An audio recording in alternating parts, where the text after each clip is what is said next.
আসসালামু আলাইকুম।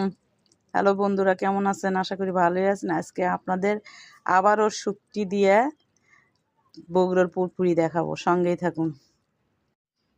এই যে লবণ দিলাম। আজকে আবার বগুড়ার বিখ্যাত আলু বেগুন সিম পুরপুরি। আজকেও আমি শুটকি মাছ দিয়ে পুরপুরি করবো। অনেকদিন ধরে পুরপুরি খাওয়া হয় না, পুরপুরির ভিডিও আমি দিই না। আর এই তো পিঠা কাঁচামরিচ এগুলো ছিল, সম্পূর্ণ দিয়ে দিলাম। তার সাথেও এই যে কাঁচামরিচ, চেরা কাঁচামরিচ, তারপরে পেঁয়াজ দিয়ে একটু আদা বাটা রসুন বাটা দিব সামান্য, একটু বেশি না। এই তো মাখিয়ে নিব।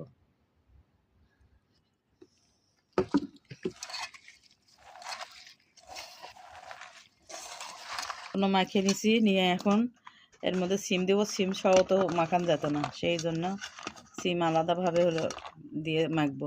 এই তো চেলা মাছের শুটকি, এই তো শুটকি দিলাম। এই যে টমেটো, ধনেপাতা সম্পূর্ণ একসঙ্গে মেখে নিব। কিসের জন্য? পুরপুরির তরকারির উপর একসঙ্গে মেখে দিলে জিনিসটা একটু ভালো হয়, ভালোভাবে মাখা মাখা হয় পুরপুরিটা, ওই জন্য মেখে নিলাম। এই তো মাখা হয়ে গেছে, এখন আমি পানি ঢেলে দিব।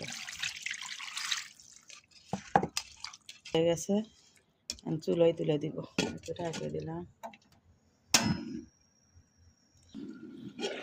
এই তো আমার চটচটি এখনো হয় নাই, বড় করছে, হবে, সঙ্গে থাকুন। এই তো আমার চটচটি এখনো হয় নাই পুরপুরি, ঝোলগুলো একদম শুকিয়ে নেব, তারপরে হয়ে যাবে, সঙ্গেই থাকুন। এই তো আমার চটচটি হয়ে গেছে।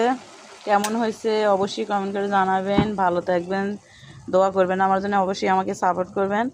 আসসালামু আলাইকুম, খোদা হাফেজ।